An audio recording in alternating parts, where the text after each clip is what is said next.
오늘 예배 나오신 새물교 모든 교우들 예수님의 이름으로 진심으로 축복합니다. 필립 시몬즈라고 하는 사람이 지은 책이 있습니다. 소멸의 아름다움이라는 제목으로 출간이 되어졌죠. 절판이 되었습니다. 이렇게 좋은 책들은 좀 계속 출판이 되었으면 좋겠는데 사는 사람이 없어서 절판이 되었습니다. 저도 이 책을 사려고 했는데 절판이 돼서 사지는 못했죠. 그래서 직접 읽지는 못했습니다. 다른 책을 읽다가 이 책을 소개받았습니다. 35세에 루게릭병에 걸린 사람의 이야기입니다. 루게릭병, 불치병이죠. 35세에 이 천천병력 같은 소식을 듣고 5년의 시한부 인생을 선고받게 되어집니다. 이미 살면서 5년 동안 내가 죽어가고 있다, 언제 죽는다는 것을 알고 살아가는 사람의 삶을 한번 여러분 상상해 보십시오. 비통하겠죠? 그런데 이 필립 시몬스가 이 5년이라고 하는 시한부 인생을 살면서 그 5년 동안 겪었던 아주 고통스러운 인생의 체험들을 바로 그 책에 담아내고 있습니다. 이 책의 원서 제목은 뭐냐면 Learning to Fall입니다. 그러니까는 fall, 떨어지다. 떨어진 것을 learning하는 거다. 그러니까 떨어진 것을 배우는 것이라는 뜻이겠죠. 근데 이 Learning to Fall이라고 하는 이 단어를 원서의 이 제목을 어떤 분은 이렇게 번역을 했습니다. 낙법 배우기라고 말이죠. 여러분 낙법 아시죠? 유도할 때 누가 나를 내미칠 때, 누가 나를 땅에 내팽개칠 때 아무 생각 없으면 크게 다치죠. 몸이 크게 상합니다. 그러나 낙법을 배운 사람은 넘어지더라도 잘 넘어져서 몸이 다치는 법이 없죠. 그런 것처럼 원치 않는 일을 겪게 되어져서 어떤 불행한 일이라든지 여러 어려움이라든지 어떤 사람이든지 사건 때문에 인하여 내 삶과 내 영혼이 나락으로 떨어질 때가 있습니다. 땅바닥에 내 동댕이 칠 때가 있죠. 은유적인 표현입니다만 그때 아무 생각 없이 넘어지면 다칩니다. 크게 다치죠. 일어날 수가 없습니다. 그렇지만 낙법을 배우면, 영적인 낙법을 배우면 넘어지더라도 우리는 크게 다치는 법 없고 다시 넘어진 땅을 딛고 일어설 수가 있는 것이죠. 이런 의미에서 Learning to Fall, 낙법 배우기라는 제목이 달려져 있는 것입니다. 삶의 상승, 이를테면 우리가 우리 일상생활 속에서 경험해내어지는 좋은 일들, 승진이라든지 합격이라든지 건강이라든지 함께 축하하고 축하받을 수 있는 그런 일들, 이런 성공과 같은 것만 우리가 의미 있는 신앙이다라고 생각한다면 참 어려워지기도 할 겁니다. 왜냐하면 그런 일들만 우리 안에 일어나는 것은 아니기 때문에 그렇습니다. 이런 삶의 상승들이 있는 반면에 동시에 우리는 삶의 하강도 피할 수가 없죠. 이렇게 삶의 상승만 가치 있고 의미 있는 신앙생활이다, 내가 신앙생활 잘하고 있다 라고 우리가 여기기만 한다면 삶의 하강을 경험할 땐 우리는 내가 하나님께 버림받았다 또는 나는 신앙이 없다 라는 이런 표식들로 스스로를 단죄하고 정죄하고 그렇게 인정하게 되어질 것이죠. 더 아프게 되어질 것입니다. 분명히 우리가 알고 있듯이 우리 신앙생활에는 상승과 하강이 공존합니다. 좋을 때가 있지만 나쁠 때가 있습니다. 독수리처럼 비상하기도 하지만 때로는 정말 깊은 질곡 속으로 떨어지기도 합니다. 신앙의 깊이와 상관없이 모든 사람들이 그리스도인이란도 또 그리스도인이 아니라 할지라도 병 걸리고 또 늙고 좌절과 상실을 경험하게 되어지고 그것 때문에 마음 아프고 괴로워합니다. 자, 그렇다면 피할 수 없는 이런 삶의 하강, 이런 삶의 하강이죠. 떨어지는 거죠. 땅바닥으로 내 동댕이 쳐지는 것이죠. 우리가 피할 수 없는 이런 일들을 겪게 되어질 땐 그렇다면 우리는 필립 시몬스가 말했었던 것처럼 우리는 낙법 배우기가, 영적인 낙법 배우기가 매우 필요할 겁니다. 안 넘어지면 좋겠지만 이 안 넘어짐을 우리가 피할 수가 없기 때문에 그렇다면 넘어질 때 어떻게 넘어지느냐가 중요한 거겠죠. 아픔을 겪고 실패했을 때 우리가 잘 넘어져야 다치지도 않을 것이며 또 다시 일어나게 되어질 것이고, 단순히 넘어짐, 하강이 위험, 죽음, 실패, 좌절이 아니라 이것이 오히려 축복이 될 수 있는 하나님의 은총의 순간이 되어지기도 할 것입니다. 엘리야 이야기입니다. 엘리야가 광야 저 깊은 곳 로뎀나무 아래 누워서 하나님께 죽기를 간청하는 이야기입니다. 4절에 보면 엘리야가 세 번 성경에 이렇게 말을 하죠. 하나님께 말합니다. 하나님, 더 바랄 것이 뭐가 있겠습니까? 제 생명을 거두어 주십시오. 여러분, 예언자가 이런 말을 해야만 합니까? 갈멜산에서 850명의 이방 선지자를 이겼었던 영적인 승리자가 하루아침에 이런 말을 하는 것이 허락되어지는 겁니까? 가당한 겁니까? 하나님, 더 바랄 것이 뭐가 있겠습니까? 제 생명을 거두어 주십시오. 그런데 우리는 이 4절 말씀을 읽을 때 우리가 좀 유념해서 살펴봐야 될 것은 왜 엘리야가 갑자기 이런 절망적인 신음소리를 내느냐 하는 것입니다. 우리가 보통 엘리야가 갈멜산에서 이방 선지자 850명을 죽였고 당시 북이스라엘의 여왕이었었죠, 이세벨. 그러나 그 사람은 고향이 유대인이 아니었었죠. 시돈 사람이었습니다. 시돈의 공주였었는데 시돈은 바알을 섬기는 나라였었죠. 그들이 그 시돈의 공주가 북이스라엘로 시집 오면서 몸만 오지 않고 바알도 데리고 왔고, 그래서 이스라엘 사람들이 많이 바알 신을 섬기게 되었고, 하나님을 섬기는 참된 예언자들은 이세벨에 의해서 죽임을 당하는 이런 일이 겪었죠. 그때 갈멜산에서 그 이방 선지자 850명을 엘리야가 무찌르고 그들을 다 죽였습니다. 이 소식을 듣고 이세벨이 화가 났죠. 자기의 부하들을 이렇게 처참하게 처형하는 이런 엘리야 가만히 두지 않았죠. 내가 내 부하, 내 선지자들을 죽인 것처럼 나도 너를 가만히 두지 않을 거다.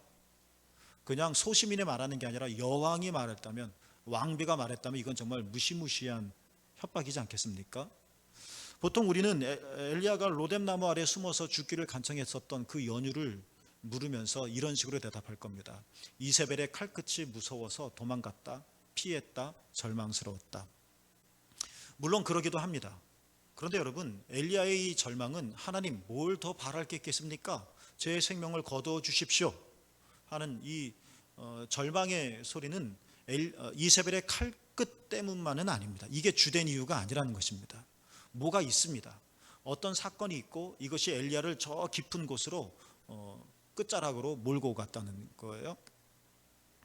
엘리야가 갈멜산에서 바알 선지자들과 싸울 때 싸우기 전에 먼저 할 일이 있습니다. 그게 뭔지 아시나요? 그것은 갈멜산 꼭대기에서 정상에서 바알 선지자가 싸우기 전에 먼저 엘리야는 이스라엘 백성들을 다 불러 모았다고 했습니다. 마치 관객을 불러 모으듯이. 여러분, 이스라엘 백성을 왜 불러 모았나요?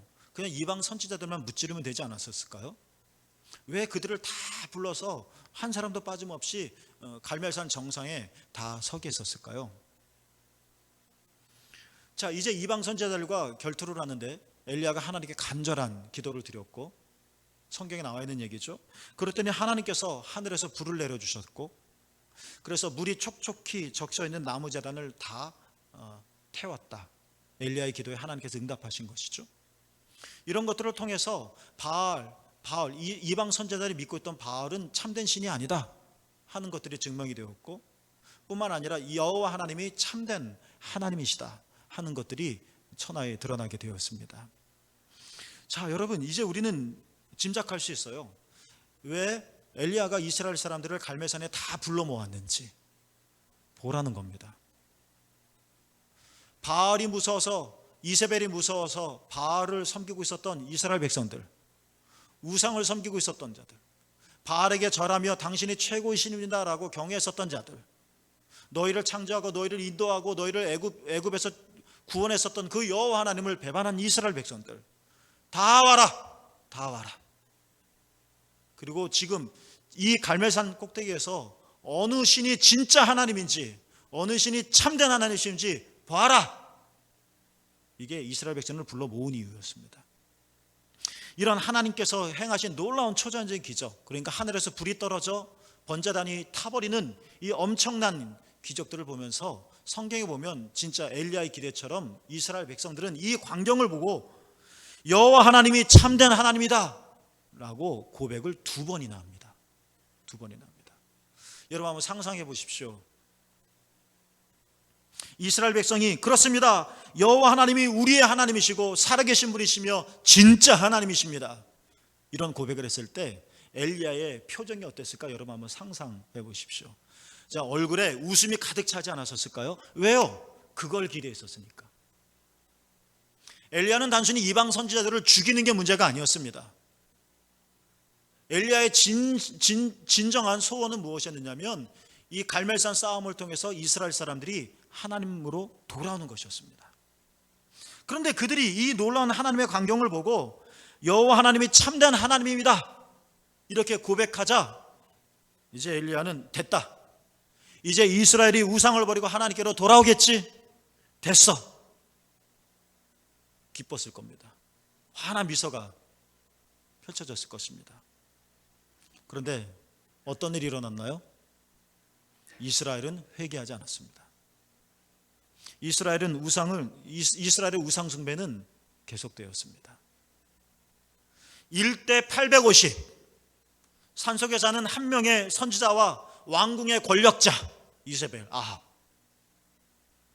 이런 대결만 생각해도 끔찍끔찍하고 오금이 떨리는 싸움인데, 이런 속에서도 전혀 두려워하지 않고 갈멜산 싸움을 행했던 이 엘리야가 하나님의 놀라운 일을 보고도 여호와 하나님이 참된 하나님입니다라는 고백을 하고 나서도 우상 숭배를 버리지 않고 여호와께로 돌아오지 않는 이 우매한 이스라엘 백성들을 보고 엘리야가 실망한 겁니다. 나는 죽을 걸 각오하고 나는 모든 위험을 감수하며 이렇게 싸웠는데, 기대했건만 이스라엘의 부흥을 원했건만 오지 않은 겁니다. 그래서 엘리야는 바로 이 일 때문에 극도로 실망해서 하나님 뭘 더 바라겠습니까? 차라리 죽여주십시오. 우리가 본문을 읽지는 않았지만 10절 말씀을 읽어보면 엘리야가 왜 이런 말을 했는지를 우리는 명확하게 알 수가 있거든요. 정말 엘리야를 무겁게 했던 것은 바알 선지자들과의 싸움이 아닙니다. 1대 850이라는 숫자가 아닙니다. 왕궁의 권력자라고 하는 것 때문에 두려워한 것이 아니었습니다. 최선을 다했건만, 열심히 했건만, 그토록 기도했건만, 이게 나를 위한 것도 아니고 하나님을 위한 것이며 이 백성을 위한 것임에도 불구하고 내 자신을 내던졌건만 변화되어지지 않는 그런 이스라엘 백성들을 보고 하나님 내가 뭘 더 하겠습니까? 호련단신으로 갈멜산 꼭대기에 올라가서 이런 싸움을 했는데도 변화되지 않는 이스라엘 사람들을 보고 내가 뭘 또 더 할 수 있겠습니까? 그냥 이렇게 돌이키지 않고 회개하지 않고 우상숭배를 계속 지속하게 되는 이스라엘 사람들을 내가 보며 사느니 내가 차라리 죽는 게 더 낫겠습니다. 이런 심정이었던 것이죠. 감리교를 시작한 존 웨슬리 목사님께서는 거듭난 그리스도인이라 할지라도 여러 가지 시험으로 인한 근심을 하게 된다라고 말을 했습니다. 존 웨슬리는 이것을 영혼의 근심이라고 한 단어로 표현을 했습니다. 그리스도인이라고 해서 근심하지 않는다? 아닙니다. 그리스도인도 낙심합니다. 그리스도에 좌절합니다. 여러 가지 시험 때문에 거듭난 사람도 근심을 하게 됩니다. 그렇지만 존 웨슬리는 그의 설교에서 또 어떻게 말했느냐면, 그렇다고 해서 그들이 영혼의 근심을 한다고 해서 그들이 믿음 없는 사람은 아니다 라는 말도 합니다. 그들은 여전히 그리스도 예수 안에서 하나님을 향한 평화와 산 소망과 사랑을 가지고 있습니다. 마음은 부글부글 끓고 어떤 걸로 인하여 속이 상하고 영혼의 침체를 겪고, 이를테면 웨슬리가 언급한 것 중에 계속되는 질병, 영혼이 침체됩니다. 재난, 혹독한 가난, 다 그런 것은 아니지만 그것 때문에 우리 영혼이 가라앉기도 합니다. 또 사랑하는 사람, 또 사랑하는 것을 잃어버림, 상실이죠. 존 웨슬리가 언급한 겁니다. 원수의 공격, 이런 것들로 인하여 영혼이 침체될 수 있다. 그러나 그 사람들이 믿음이 없는 것은 아니다. 여전히 그 영혼 안에는 생명의 불이 타오르고 있다. 그렇지만 무거운 것들이 이렇게 짓누르고 있기 때문에 영혼이 갇혀있고 영혼이 침체되어 있다라고 말을 했죠. 그렇습니다. 엘리야가 바로 그 케이스인 겁니다. 엘리야가 믿음이 없기 때문에 죽여주십시오, 하나님은 없으니까 필요 없습니다, 이런 말이 아니라 여전히 하나님에 대한 열망이 있는 거죠. 하나님, 내가 뭘 더 바라겠습니까? 이 말은 여전히 하나님에 대한 소망을 갖고 싶은 갈망이 있는 말이죠. 엘리야는 하나님에 대한 이렇게 살아있는 영혼을 가지고 있지만 사역에 엄청난 실패를 겪어나가면서 깊은 침체에 빠진 것이었었죠. 여러분, 엘리야도 그랬고 웨슬리도 그랬고 그리고 우리도 그렇습니다. 엘리야의 근심을 우리도 겪을 때가 있습니다. 내가 최선으로 기도하고 헌신했지만 이에 합당한 열매를 맺지 못합니다. 이를테면 내가 남편을 위해서, 내가 기도를 위해서 정말 밤새도록 갈망하며 순전한 마음으로 기도했지만 꼼짝도 하지 않습니다. 한계를 겪습니다. 부딪힘을 씁니다. 이것은 극히 하나 예인 것처럼 우리는 정말 내가 최선을 다하며 영적인 도정 위에 걸어가고 있지만 씩씩하게, 그러는 것이 실패로 돌아가며 무력감에 빠지는 것들을 경험하게 됩니다. 그때 우리도 아마 비슷한 말을 하게 될지도 모릅니다. 하나님, 저는 할 만큼 했습니다. 하나님, 더 바랄 것이 없습니다. 우리 이렇게 말하며 시리에 빠지게 되어질 것입니다. 자, 여러분, 오늘 말씀입니다. 웨슬리도 엘리야도 예외 없이, 그렇다면 우리도 예외 없이 이렇게 겪게 되어질, 내가 뭘 잘못해서가 아니라, 내가 뭐 죄를 지었기 때문이 아니라 내가 살아있는 존재이기 때문에 겪을 수밖에 없는 이 로뎀나무의 이 좌절감과 근심과 시리. 중요한 것은 이때 우리가 무엇을 어떻게 해야 하느냐라는 것입니다. 이 내용이 오늘 본문에 담겨져 있습니다. 엘리야는 하나님은 시리에 빠진 엘리야를 찾아가셨습니다. 그러면서 오늘 본문의 7절에 보면 세 가지를 하나님께서 하십니다. 첫 번째는 뭡니까? 하나님께서 어루만져 주셨습니다. 하나님은 엘리야를 찾아가서 호되게 꾸짖지 않으셨습니다. 너 이 정도밖에 안 돼? 내가 기대한 게 이 정도야? 하면서 엘리야를 더 밀어붙이지 않으셨습니다. 하나님은 어떻게 하셨다고요? 하나님이 엘리야를 어루만져 주셨습니다. 새물교 여러분, 이 하나님의 손길을 우리도 체험할 수 있게 되기를 축복합니다. 내가 있는 힘을 다 뻗어서 기대하는 바를 이루려고 했었지만 도달하지 못할 때, 내가 목이 터져라고 외쳤지만 아무도 듣지 않고 아무도 변화받지 않을 때 우리도 로뎀나무를 찾아가게 됩니다. 그러나 로뎀나무가 우리의 최종지가 아닌 거죠. 하나님께서 찾아오십니다. 그러면서 우리를 어떻게 하신다고요? 어루만져 주십니다. 똑같은 로뎀나무지만 이전까지만 해도 아무런 감각도 없고 아무런 접촉도 없고 극히 외로움과 고독 속에 눈물 속에 있었던 그 장소가 이제 하나님이 찾아오시고 또 하나님이 만져주시는 장소가 되어집니다. 지친 내 영혼을 힘을 불어넣어 주시는 것이죠. 하나님이 가신 두 번째가 있습니다. 떡을 주시고 물을 주셨다는 것입니다. 얼마나 피곤했겠습니까? 얼마나 지쳤겠습니까? 에너지가 많이 빠졌겠죠. 이렇게 하나님께서는 찾아오셔서 지친 영혼을 어루만져 주시고 피곤한 육체에 힘을 불어넣어 주십니다. 그런데 여러분, 우리가 진짜 기억해야 할 것이 있습니다. 왜 하나님께서 어루만져 주시고 왜 하나님께서 떡과 물을 주셨느냐라는 것입니다. 엘리야가 안쓰러워서요? 아닙니다.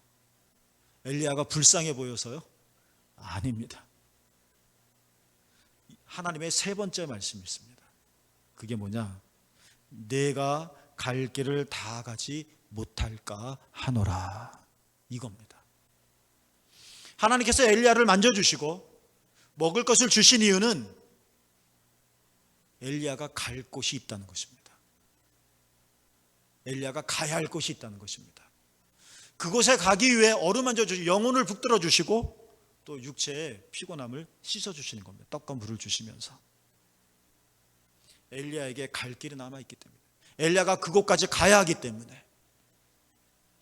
8절 말씀에 보면 엘리야는 음식을 먹고 힘을 얻어 밤낮 40일 동안 걸어서 한 곳에 도착합니다.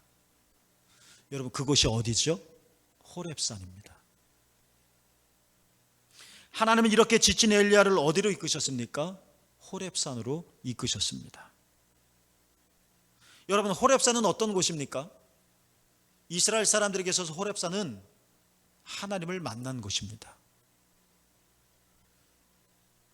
사람을 죽이고 나서 미디안으로 도망갔던 모세가 있었습니다. 왕자에서 양치기로 변했습니다. 애굽 궁궐 40년, 미디안 광야 40년, 완전히 하늘과 땅 차이입니다. 인생이 끝난 것 같습니다. 애굽에서는 모든 걸 다 누렸지만 미디안 광야에서는 누리는 게 하나도 없었습니다. 지금 치고 있는 양도 모세의 양이 아니고 장인의 양입니다. 그런데 그 모세가 하나님을 만납니다. 떨기나무에 불이 붙었는데 타지 않는 놀라운 광경을 봅니다. 여러분, 그것이 어디입니까? 호렙산이었습니다. 거기서 하나님을 만나고 모세의 삶이 바뀝니다. 하나님이 애굽의 종이었던 이스라엘 사람들을 건져내셨습니다. 이스라엘은 이제 종이 아닙니다. 그러나 끝이었을까요? 하나님이 이스라엘 사람들을 끌고 나와서 하나님의 백성으로 삼아주십니다. 그 하나님의 백성으로 삼아주신 언약을 체결했던 것이 어디입니까? 시내산입니다. 그것이 바로 호렙산입니다. 이렇게 이스라엘 사람들에게 있어서 호렙산은 하나님을 만나는 산입니다. 우리는 지금 이스라엘 저 어디에 있는 호렙산에 갈 이유는 없습니다. 호렙산은 하나의 상징이며 은유일 것입니다. 하나님을 만나는 곳으로 가야 한다는 그 의미를 가지고 있는 것이죠. 여러분, 우리가 영적인 도전에서 시리에 빠지고 지칠 때 기억하십시오. 우리가 가야 할 곳이 있다는 것 말입니다. 로뎀나무 아래가 다 아니라는 것입니다. 하나님을 피해서 이 세상을 피해서 혼자 광야 저 깊은 곳 어느 곳에 머물러 누워있는 이것은 하나님이 원하시는 곳이 아닙니다. 그때 정말 우리에게 필요한 것은 뭐냐? 하나님께서 말씀하십니다. 네가 갈 길을 다 가지 못할까 하노라. 여러분, 그때 우리가 정말 가야 할 곳이 있죠. 호렙산입니다. 새물교 여러분, 하나님이 계신 산으로 가시는 여러분 모두가 되어지기를 주님의 이름으로 축복합니다. 재주가 매우 뛰어난 한 젊은이가 있었습니다. 그는 사방을 다니면서 온갖 스승 밑에서 온갖 학문과 기술을 잘 터득했습니다. 이만하면 충분하다고 생각했습니다. 더 배울 것이 없다고 생각했습니다. 젊은이는 이런 자만감에 빠져서 사막으로 여행을 떠났습니다. 거기서 어떤 한 수도사를 만나게 되었습니다. 그런데 이 수도자를 만나는 순간 젊은이는 이 수도자에게 뭔가 특별한 게 있는 것 같아 느꼈습니다. 그래서 당신은 어떤 사람입니까? 하고 물었습니다. 왜? 또 뭔가 배울 게 있었을까 싶어서 말이죠. 도대체 당신은 어떤 사람입니까? 당신은 다른 사람과 뭐가 다른 겁니까? 여러분, 그러자 이 수도자가 이 젊은이에게 이런 말을 했습니다. 나는 나 자신을 잘 다루는 사람일세. 젊은이가 헷갈렸습니다. 아니, 자신을 다루다니요? 무엇을 가리켜서 자신을 다룬다고 말하는 겁니까? 그러자 수도자가 젊은이에게 이같이 말을 했다고 합니다. 젊은이, 활 만드는 사람은 활을 잘 다루고 목수는 나무를 잘 다루지 않던가. 지혜로운 자는 자신을 잘 다룬다네. 자신을 잘 다룰 줄 알면 비난과 칭찬에도 흔들리지 않고 깊은 연못처럼 늘 맑고 고요하며 진리를 듣고 마음을 비워 그 마음에 늘 천국을 이루지. 이제 내 말뜻을 잘 이해하겠는가? 우리가 가장 배워야 할 것이 무엇인가 묻는 이야기인 것이죠. 여러분, 하나님은 때때로 우리를 갈멜산으로 보낼 때가 있습니다.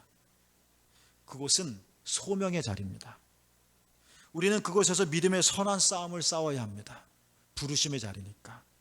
우리는 그곳에서 거룩하고 의롭게 살아야만 할 것입니다. 내 눈앞에 바알 선지자 850명이 보인다 할지라도 우리는 후퇴하지 말고 용기를 내어 싸우며 하나님 나라를 이루어야 할 것입니다.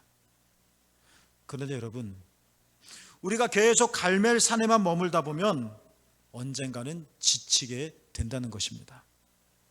그때 로뎀나무 아래에서 사명이고 헌신이고 믿음이고 다 필요 없다라고 말해서는 안 됩니다. 하나님께서 말씀하셨습니다. 내가 갈 길을 다 가지 못할까 하노라. 하나님은 원하십니다. 우리가 가야 할 길이 있다. 그리고 그 길을 걷기를 원하신다는 것입니다. 영적인 힘이 고갈되었을 때 새물교 여러분, 호렙산으로 가서 하나님을 꼭 만나시기를 축복합니다. 오늘 본문은 아니지만 다음 주 설교가 되겠죠. 호렙산에서 하나님을 만나고 이 엘리야에게 새로운 소명이 일어납니다. 전혀 다른 새로운 삶을 엘리야가 살게 되어지죠. 어쩌면 우리는 지금이 광야 같은 살기 어려운 시절을 지나가는 것이 아닌가 생각할 수도 있을 것입니다. 잠깐이면 끝날 줄 알았던 코로나가 1년을 훨씬 지나 올해까지 덮치고 있고, 이것이 단순히 전염병이 아니라 우리 삶에 치명적인 상처를 주며 우리의 꿈을 무참히 짓밟고 우리의 나아갈 길을 끊어버리며 우리의 영과 우리의 마음과 우리의 육체를 아프게 합니다. 우리는 이때 지치고 지쳐서, 초기에는 뭔가 해보려고 굉장히 애를 썼지만 지치고 지쳐서 하나님 뭘 더 바라겠습니까? 하고 말할지도 모르겠습니다. 여러분, 이때 우리가 무엇을 해야 할 것인가? 지난 1년 동안 코로나 시대 속에서도 어려운 때에도 여러분 믿음으로 잘 이겨내신 새물교 여러분 모두를 정말 감사드리고 주님의 이름으로 축복합니다. 그러나 여전히 우리 앞에는 그 길이 놓여져 있습니다. 그것 때문에 우리는 점점 힘이 빠집니다. 만약 우리가 이러한 로뎀나무의 상황이 있다면 우리가 무엇을 어떻게 할 것인가? 영혼의 기쁨과 힘을 얻고 새 삶을 얻기 위해 여러분, 주님이 주시는 위로와 양식을 먹으시고 하나님이 계신 거룩한 산으로 가시기를 축복합니다. 지금이야말로, 이 시대야말로 우리가 갈 길이 있습니다. 바로 호렙산입니다. 그곳에서 하나님을 만나십시오. 영혼의 힘을 얻으십시오. 우리 모두에게 새 시대가 열릴 것이고 새 길이 확장되어질 것입니다. 이렇게 걸어간 여러분을 주님의 이름으로 축복합니다. 기도하겠습니다.